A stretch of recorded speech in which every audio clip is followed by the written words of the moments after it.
আছে, অবশ্যই আমার মাথায় প্রথমে আমার বিড়ালের কথাটাই আসবে। আমি বলছি জি স্যার আছে। আমি প্রায় সময় আমার ওর সাথে একটুখানি খেলাধুলা করতে গেলে আমার কামড় ঠামড় দেয়, তখন আমি আসতে পারি না স্কুলে। তখন উনি বলে ও তোরা কামড়াকামড়ি করিস। আমি আমার ফ্রেন্ডস সাথে খেলছি, এটা তিনি ভিডিও করে আমাকে কিভাবে বলে যে তোমার মাকে ভিডিওটা পাঠাবো। And আমি যখন তাকে উত্তরে বললাম যে স্যার আমার মায়ের এটাতে কেন সমস্যা থাকবে, উনি তখন আমাকে ইঙ্গিত করে বলে যে ও তাহলে তোমার মাও তোমার মতো।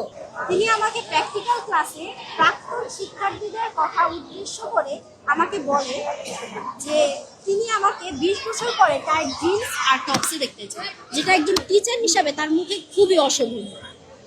এরপর যখন আমি কর্তৃপক্ষকে জানাই, তখন উনি বিভিন্ন মাধ্যমে আমাকে আমি যেন চুপ হয়ে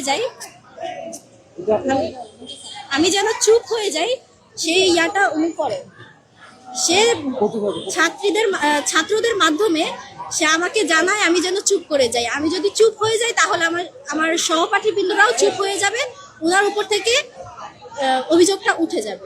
তো উনি যদি কিছু নাই করে থাকতো তাহলে কেন উনি ভয় পাচ্ছে?